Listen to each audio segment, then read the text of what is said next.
pas malam harinya, hari Kamis, malam Jumat. Malam Jumat itu saya mimpi digigit ular. Saya jam 11 sudah kebangun. Gara-gara headlamp itu kok nyala sendiri. Ada sobayan putih lah. Jalan 2 menit, ada belokan ke kanan, kemudian belokan langsung ke kiri. Tiba-tiba itu pos 5.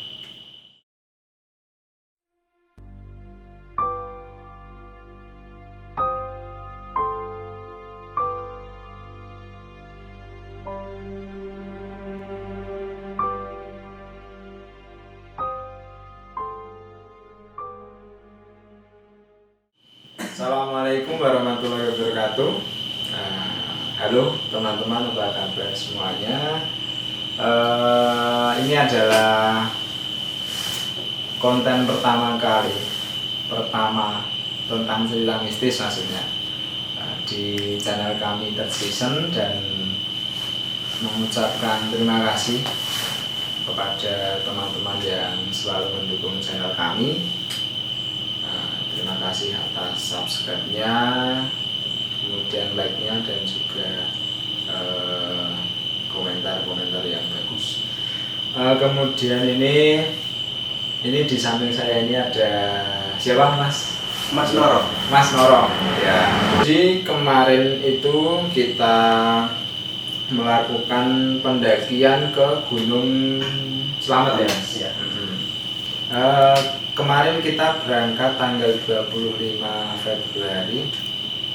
Ini saya dulu ya yang bercerita.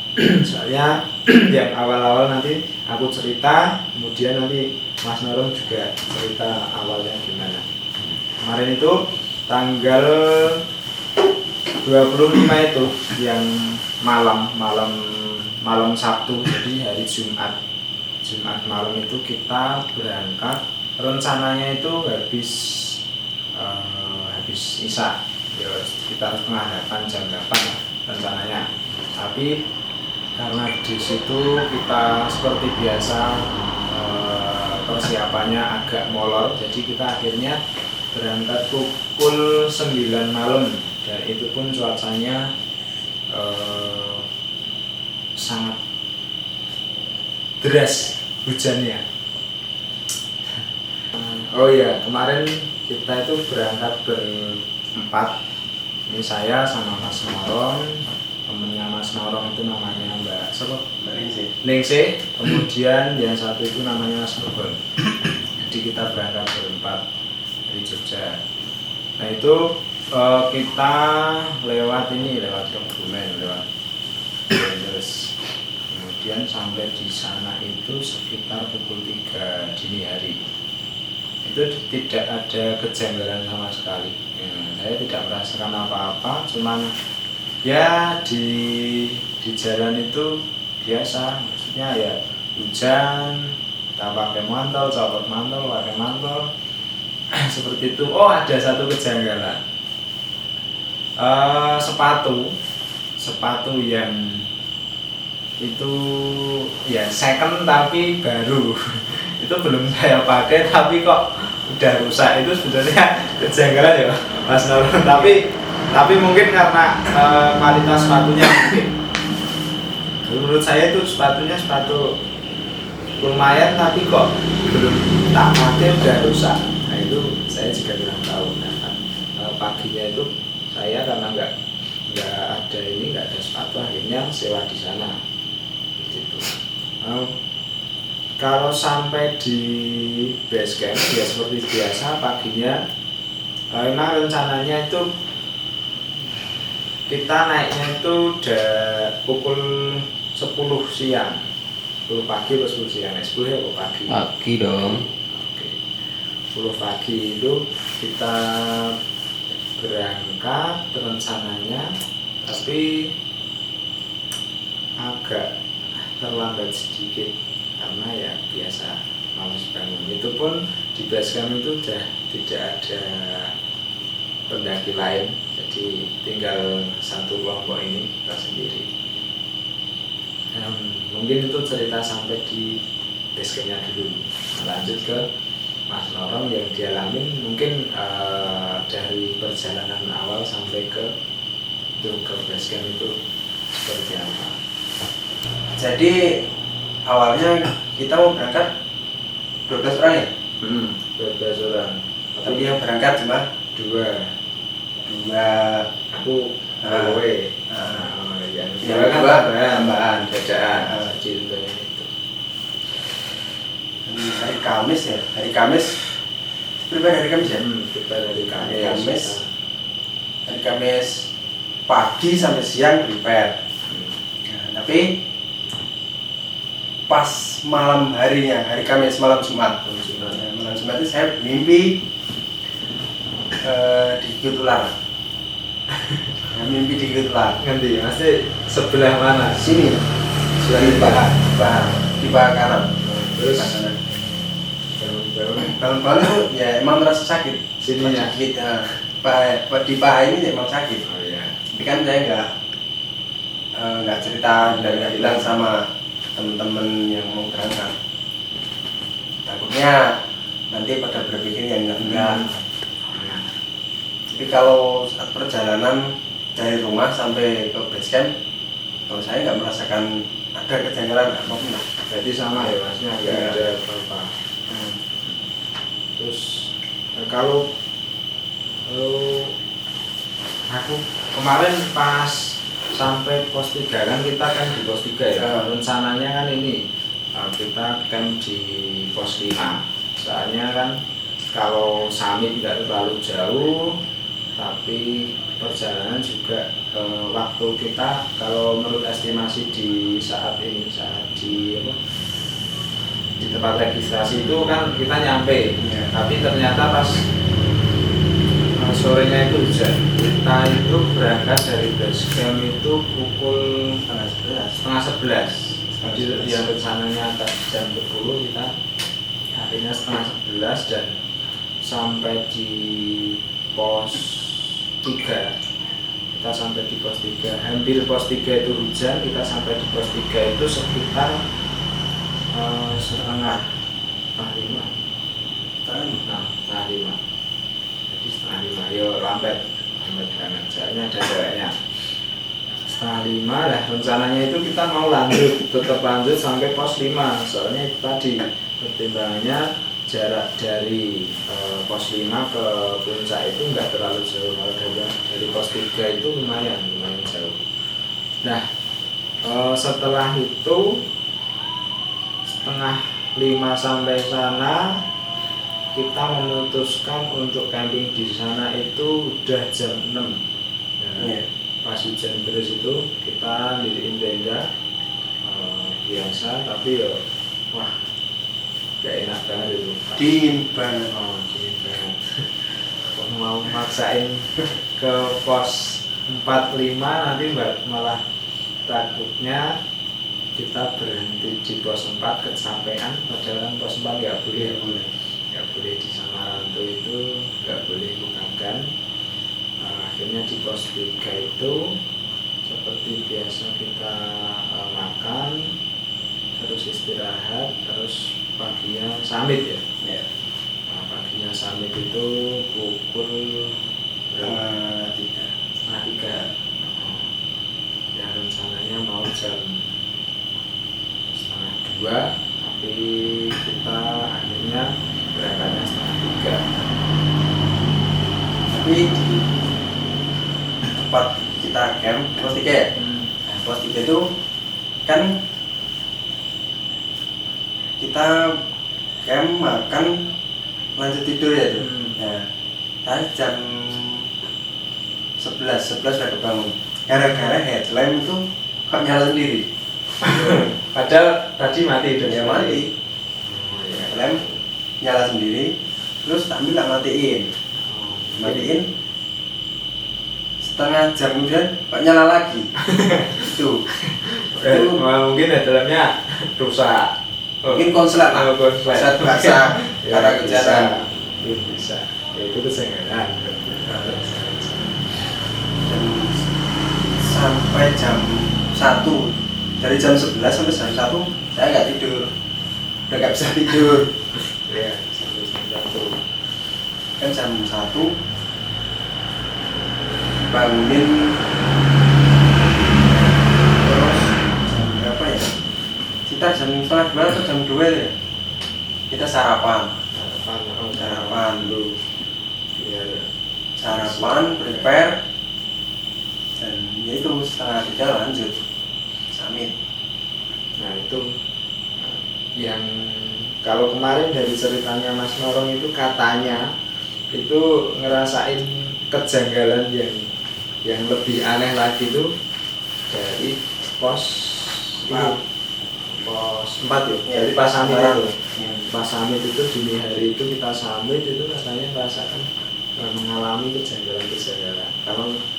Kalau saya cuman apa ya, merasakan hawa-hawa yang nggak enak aja, maksudnya kayak ya mungkin kayak sugesti sih, kayak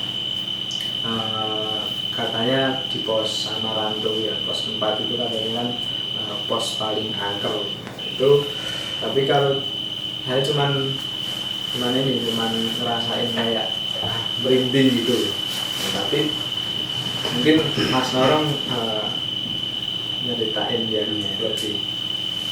Ya ada lah kejanggalan.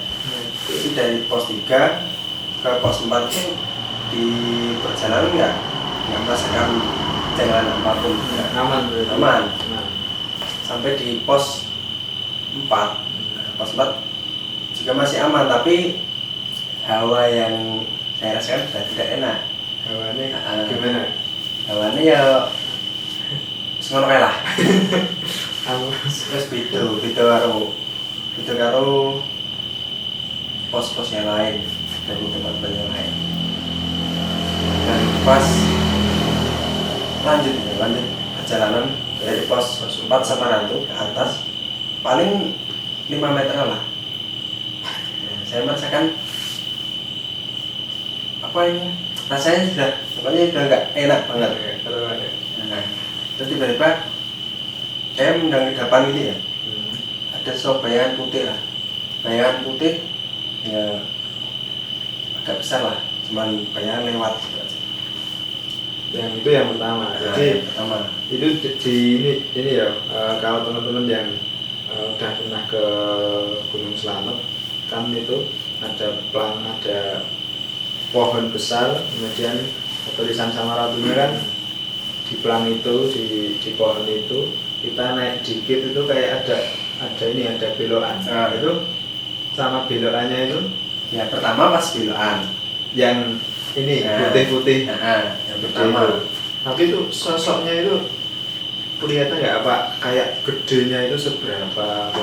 Enggak, kalau sosoknya sih nggak kelihatan, cuma bayangan putih lewat. Tapi gede. Ya. Gede. Terus lanjut jalan lagi yang pas agak nanjak apa ya? Habis kan agak nanjak. Nah, itu lagi, saya melihat lagi bayangan putih. Tapi nggak tahu sama apa ya, sama yang pertama saya lihat atau enggak, itu nggak tahu. Yang jelas itu putih. Nah, tapi itu lebih gede atau sama ukurannya sama, tapi nggak tahu sama itu yang pertama atau nggak tahu. Itu kalau nggak salah itu sampai 3 kali dari plang pos 4 Samarantu naik ke atas itu, kalau nggak salah saya melihat ada sosok bayangan putih dari, kalau nggak salah 3 kali. Jadi kayak gini ya, nggak lewat, seliwat gitu aja. Ini terus Nah, gini enggak, lewatnya di sini. ke kiri ya. Enggak, kanan. Oh, ke kiri semua. Iya.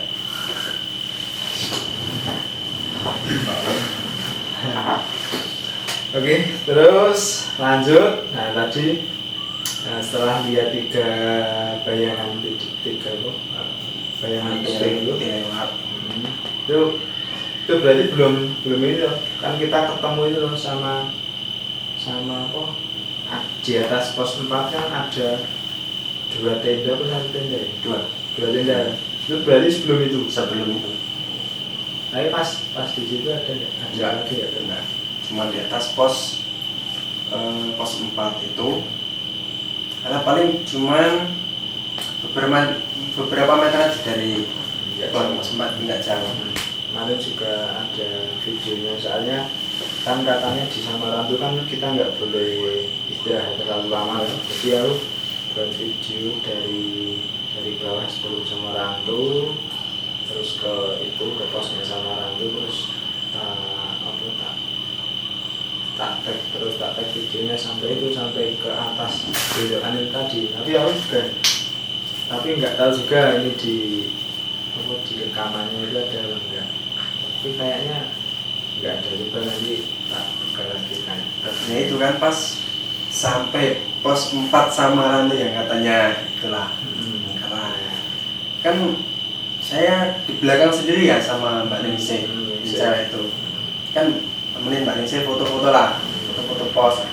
Ya disitulah kan teman-teman sudah pada naik jalan lanjut ke atas berdua ya, tapi nggak jauh lah sama teman-teman. Ya, dari situ saya merasakan hal yang hawanya itu nggak enak. Terus setelah lihat tiga Ya Surabaya bayangan tadi itu, setelah itu apa lagi? Kami dari situlah aman sampai pos 5. Pos 5. Pos 4, pos 5 sampai kita kan istirahat ya. Saya di pos 5. Nah, di salah bawah ya. Di bawah Bawah sendiri kayaknya itu. Kan kita istirahat sekarang 14 menit ya. Nah, dan setelah itu kita lanjut lagi dan di situ ada itu shelter. Dan katanya kamu kan pas belak ngomong kecil. Kan gue ngomong kemarin ini wah ini banyak banget. Nah, kalau kemarin kan kamu ngomong ini banyak banget ya, aku kan bilang oh yo jelas banyak kan, di sini emang enaknya itu kan di pos 5. Terus kamu bilang oh rayo duduk kuwi maksudku. Nah gue katanya kamu lihat itu Ya emang merasakan di pos 5 itu ada, tapi yang jelas terlihat dan terlihat lewat itu lewat lagi. Nah, dari shelter bawah kita istirahat sekitar 15 menit itu kita kan naik lagi ya, lanjut perjalanan kan disitu ada shelter yang kosong, nggak ditempati, nggak buat istirahat karena nggak yang lain. Nah, di situ saya melihat ada sosok anak kecil ya Pak. Anak kecil itu pakaiannya seperti apa? Kalau pakaiannya sih kurang jelas ya. Yang jelas itu anak kecil, soalnya kecil banget, ya pendek. Jalan. Saya jalan ke atas, dia turun tapi nyamping jalannya. Nyamping ke kiri. Nah, dari tadi ke kiri semua ya? Iya. Ke kiri. Terus itu maksudnya jelas nggak ini sosoknya seperti apa? Cuman itu bayangan itu hitam atau putih atau samar-samar? Putih tapi sosoknya nggak jelas. Cuma putih tapi jelas anak kecil. Tuh berarti udah berapa lagi? Udah 4 penampakan. Nah yang itu katanya ada ibu-ibu juga. Ya, itu di atas pos 5. Oh di atas lagi, berarti setelah itu? Ya di atas pos 5 kan.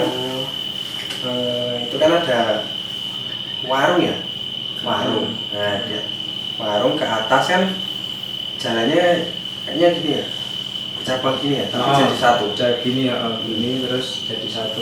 Bercabang jadi satu kan. Saya lewatnya yang kiri. Ya. Itu ada yang ini apa?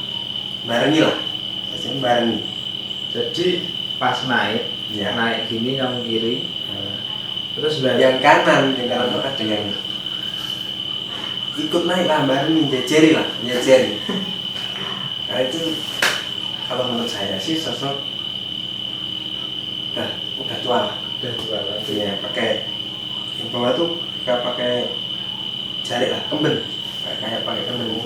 Jadi kayak pakaian Jawa. Dibarengin gini. Pas di jalan yang bercabang jadi satu, yang saya lihat itu pas jalan tercapang mau jadi satu itu ya kayak di Bandung lah. Ya terus tapi setelah itu hilang. Hilang. Ya, tapi untuk kan itu berarti yang paling jelas ya maksudnya kan dari tadi kan cuma kayak sosok putih. Kalau itu kan sampai lihat ini, sampai lihat Kemben lah. Kayak paling kemben. Terus setelah itu naik setelah itu naik lagi aman lah. aman. Berarti sampai mana? Dari pos 4 sampai di atas pos 5 itu. aman. Maksudnya ya itu ya ada bayangan, ada anak kecil, ada orang tua itu. Tapi setelah di atas pos 5 naik ke pos 6, 7, 8, 9 aman. Di kemarin itu berarti ke sekitar pukul berapa ya nyampe pos 5 itu sampai sana sekitar pukul setengah 5. Nah kayaknya sampai sana pukul setengah 5 dan kita naik lagi dan ada sunrise itu sekitar kita sampai di pos 6 di atas pos 6 6 ke 7 loh berarti. Nah 6 ke 7 itu ada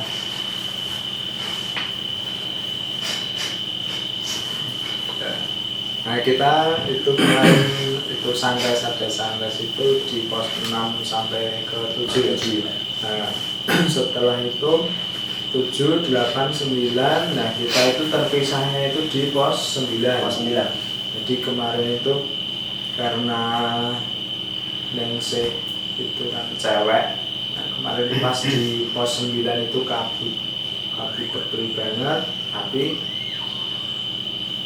aku karo Gogon itu tetap nerusin naik ke atas, tapi Mas Noron itu di bawah, masih di bawah sama Mbak Ningsih.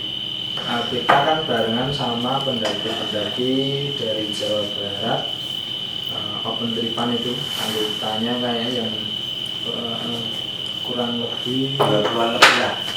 26 kayaknya kemarin, dipimpin oleh Mas Ebert. Mas Ebert itu karena tahu cuacanya di Gunung Slamet itu kan ekstrim, jadi kita udah diwanti-wanti dari bawah kalau nanti kalau kabut itu nggak usah naik. Tapi di situ gimana ya? Ya emang sebenarnya nggak bagus, tapi kita egois. Nekat. Aku sama Mas Gogon. Jangan dicontoh. Terima kasih Mas kameramen. Ya. Nekat kita tetap naik dan Mas Noro sama Mbak Ningsih ini ikut di rombongannya Mas Ebert itu. Kita berdua naik, aku sama Mas Gogon naik, Noro sama Ningsih nunggu di pos 9. Nah setelah itu berarti misah. Oh, berarti kowe karo Gogon munggah dhisik, Noro karo Ningsih nyari. Bisa kan sama cewek jadi ya Iya. nggak bisa maksain. Tur neng kono abot. Oke. Misal aku masih nunggu di situ, soalnya aku nggak bisa ya. Apa ya, dingin lagi terus nanti pemanasan lagi itu sulit. Jadi akhirnya aku bisa naik di sana badai itu kabut bener, tapi aku sempat ngobrol sama Mas Gogon, gimana Gon? Kita nggak lanjut naik apa turun? Nah, saya itu pendaki pemula pertama kali ke sana, jadi termasuk pertama kali naik gunung, pertama kali juga ke Gunung Slamet.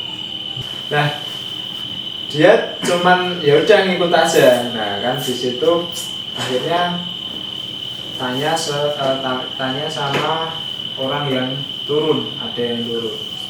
Gimana, masih ada pendaki di atas? Ternyata masih masih banyak di sana. Setelah itu kita naik terus naik, nah ternyata itu di hampir puncak itu banyak sekali pendaki-pendaki yang kalau di Selamat Belambangan itu kan ada kayak Tebing galengan lah, tebing ya. ya. Nah, mereka pada ini Istirahat lah. bersembunyi dari angin-angin Kabut lah. kabut itu biar nggak terlalu dingin, jadi mereka itu di situ. Apa ya Mas? Nah, mereka bersembunyi di situ. Setelah itu kita juga bingung, maksudnya di situ bingung mencari puncaknya. Mencari puncaknya di mana? Soalnya juga baru pertama kali loh. Nah setelah itu ada Saking kabutnya berarti nggak kelihatan. Nggak kelihatan sama sekali. Ternyata puncaknya itu di sebelah kanan. Tapi posisi hujan, habis hujan apa hujan? Malamnya. Malamnya hujan. Malamnya itu hujan kan dari sore itu. Dari sore itu hujan dan malamnya itu sampai mungkin jam 9-an lah. Jam 9 itu masih hujan. Enggak lah. Jam 11 masih hujan. Oh iya loh. Jam Berarti 11 pas aku tidur itu hujan lagi mungkin. Kan Mas Kayaknya- orang jam 11 saya turun. Enggak, soalnya kan ya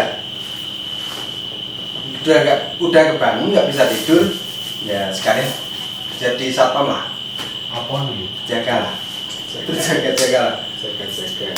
Nanti kalau Mbak Ningsih di cuek, Kayaknya hujannya itu reda jam, kalau nggak jam 12:30 dari jam berapa ya? Dari jam 2:30 lah. 2:30 sore itu hujan sampai malam. Oh, ya. Reda sekitar jam 12 kalau nggak 12:30. 1:30. Jadi itu kabut banget, angin kenceng banget, sampai puncaknya nggak kelihatan itu tadi. Tapi setelah nunggu 5 menit, aku nunggu 5 menit di itu tadi di bareng-bareng sama teman-teman yang lain, itu ada pendaki yang turun dari sebelah kanan itu tadi. Ternyata puncaknya itu di sebelah kanan. Nah, setelah itu barengan rombongan 2 orang cowok cewek itu, ini mau naik Mas, mau ke puncak. Iya, yaudah ayo ikut, hati-hati. Akhirnya aku naik, terus seperti biasa buat video, foto-foto, kemudian turun lagi. Nah, di tengah-tengah perjalanan dari puncak ke pos 9 itu kok cerah. Wah, ini ketemu sama Mas Norong dan Mbak Ningsih naik. Kita turun terus di situ kan ngobrol dulu ya. Tak tunggu di pos 9 atau aku duluan. Katanya suruh duluan turun. Jadi kita tetap turun sampai pos 3 itu berdua. Aku sama Mas Gogon, Mas Norong sama Mbak Ningsih. Nah, ini kalau pas turun itu yang ngerasain kejanggalan aneh itu Turu.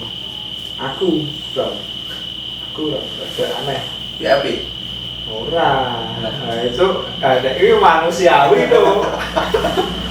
Manusiawi nek ngising.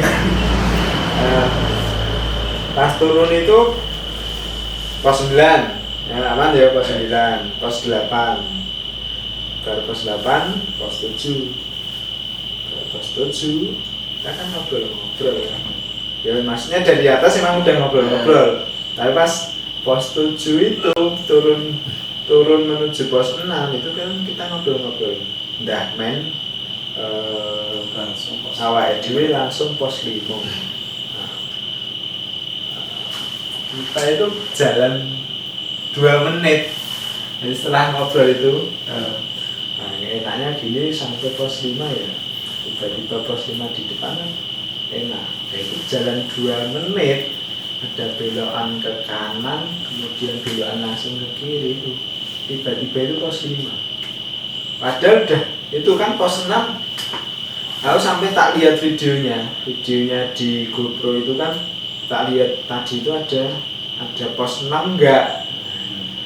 Aku tak buka ada, soalnya juga Ada plan lah. ada plan. Keinget pas kamu kan malamnya itu pas naik itu kan tanya pos VI itu pos berapa. Iya. Nah itu kan itu kan pos VI itu pos berapa, pos 6. Jadi wah itu aman. Tanda ya, aman aja. Wah terus gimana ya, cuman lihat-lihatan sama Mas Gogor itu tiba-tiba itu pos 5. Padahal kan di situ nggak apa, maksudnya nggak mungkin tahu, nggak lihat, soalnya kan plannya kan di pinggir jalan semua, Iya. di kanan kiri semua, di kalau nggak salah pos 6 ini sebelah kanan atau kiri? Kiri loh. Kiri. Plannya di kiri. Di sebelah kiri. Terus kalau nggak salah itu setelah depan tuh agak nanjak. Tapi kok nggak ada. Nah, itu kejanggalan. Kamu rasain cuma di situ. Tapi yo kejanggalan yang positif. Soalnya kan cepet sampai pos 5. Lah pos 5 itu turun, ya udah sampai kelupaan nggak ngisi air di pos 5. Padahal kan sumber air cuma ada di pos 5 tuh. Itu turun sampai pos 3, masak seperti biasa. Sampai pos 3 itu sekitar jam 11 pagi, 11 siang. Terus pas turun dari puncak itu ngerasain Pas naik ya, naik itu kayak udah nggak ada semangat. dari pos 9. Iya, dari pas 9 kan udah capek lah, capek ngantuk kan. Aku bangun jam 11 dan sampai nggak tidur, juga udah capek ngantuk. Kayaknya pas dari pos 9 mau ke puncak itu banyak istirahat lah, banyak istirahat. Biasa. Tapi ya alhamdulillah sampai puncak, karena kalau nggak sampai puncak kayaknya rugi ya. Udah sampai sini, udah sampai di Gunung Slamet, jauh-jauh lah Dari Jogja 6 jam. Perjalanan, bisa nggak mau sampai puncak. Iya. Gimana? Sampai puncak pun juga kabut badai. Tapi di puncak sekitar 15 menit Dapat cerah. Tapi dapat cerah 15 detik kalau nggak 10 detik udah hilang lagi. Baru buka HP mau itulah video foto udah kabut lagi ya. Terus pas turun dari situ, dari pas sampai pos 3 biasa, nggak ngalamin apa-apa. Enggak sih, aman. Pas di puncak kan udah dingin terus bau belerang. Terus ya saya itu istirahat di bawah tebing lah, di tebing itu kan di situ agak hangat lah, agak dingin banget. Terus ya istirahat sekitar 15 menit lah, baru turun.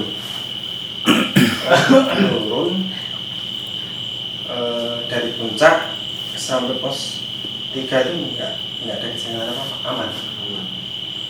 Setelah itu kita kan capek loh dari kamu kayaknya tekan pos 3 nyampe pos 3 jam berapa?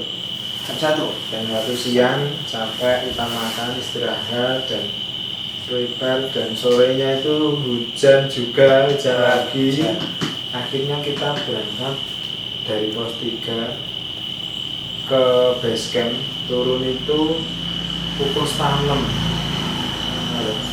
jam 5:04. Jam 5:04 ya.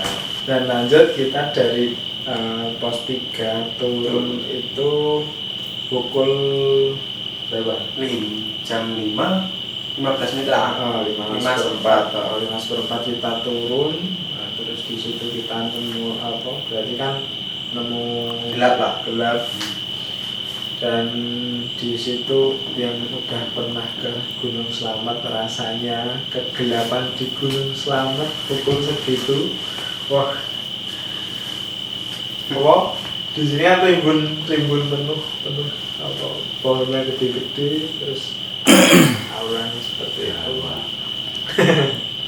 Nah, kita turun sampai di base camp itu pukul 8 ya, 8 malam, 8. Jam 8. Jam 8. Nah, pas itu kita paginya itu ada yang kerja. Mbak Rengse itu kerja. Jadi kita harus lanjut perjalanan langsung ke Jogja.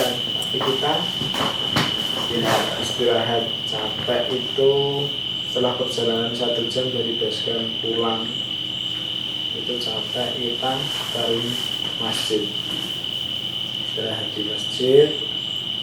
Setelah itu kita pagi pukul 3 lanjut perjalanan pulang. Itu ada kejanggalan nggak sampai dari perjalanan pulang sampai rumah? Kalau dari turun ya, dari pos 3 ke base camp mungkin halusinasi aja ya. Halusinasi. Cuman ya kayak kalau di ini ya, ada sosok hitam lah, hitam, tapi nggak tahu halusinasi atau itu memang terlihat itu enggak ya, apa ya, ya inilah, saya juga nggak tahu. Tapi maksudnya kelihatan sosok apa? Enggak, cuma hitam. Cuma hitam aja. Ini kayak orang atau? Ya segitu lah, tapi agak gede. Pas turun ya, soalnya pas maghrib itu kan, maksudnya sebenarnya kan kalau pas maghrib itu kan nggak baik untuk jalan. Ya cuma itu aja, sampai di base camp kan ya mau mandi juga dingin, cuma cuci muka, Dan lain-lain. terus lanjut pulang itu tadi ya, lanjut pulang terus istirahat dulu di masjid. Ini nggak ngerasain, maksudnya nggak ada. Enggak. Cuman pas sampai di Jogja lagi, sampai di Jogja kan saya kan kerja ya. Kerja paginya, saya kan satu kerjaan. Tapi Itu hari Senin ya? Senin. Nah, hari Senin. Nah, hari Selasanya kan itu ya. Saya kan ya satu kerjaan lah sama kerjaan adik saya. Hari Selasa itu saya tuh seperti melihat sosok putih lah. Di mana? Kan pas itu kan jam 12 siang. Kan Mbak Nisi kan istirahat. Oh, nyampe di Jogja. Nyampe pas nyampe di sini kan dari sini ya. Dari Senin. Saya kan kerja, pokoknya saya enggak istirahat dulu. Ya pas Selasa itu kan saya udah mulai kerja. Saya kan satu kerjaan sama Mbak Nisi kan pas jam 12 siang itu hari Selasa. Jam 12 siang kan Mbak Nisi kan istirahat, tidur lah. Dan pas terlihat itu saya seperti melihat ada sosok putih rambut seperti lah. Di Kerjaan. maksudnya turun yang gini loh. Nah, Lanjut wis sosoknya di mana? sebelah Sebelah. sebelah kanan lah, Sebelah kanan. sebelah utaranya. Heeh. Itu aja. Turunnya madep